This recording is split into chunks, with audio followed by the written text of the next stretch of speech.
அருள் நிறைந்த மரியே வாழ்க, ஆண்டவரும் உடனே பெண்களில் பேறு பெற்றவள் நீரே.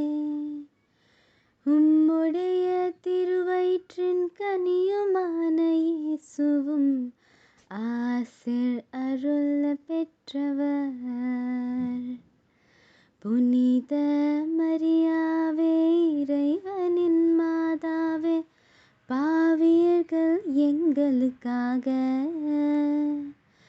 இப்பொழுதும் எப்பொழுதும் எங்கள் மரண நேரத்திலும் மன்றாட வேண்டும் அம்மா,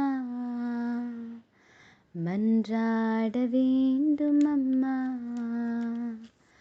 பிதாவுக்கும் சுதனுக்கும் பரிசுத்த ஆவிக்கும் மகிமை உண்டாவதாக. ஆதியிலே இருந்தது போல் இப்பொழுதும் எப்பொழுதும் என்றென்றும் இருப்பராக, என்றென்றும் இருப்பராக, என்றென்றும் இருப்பராக. Thank you.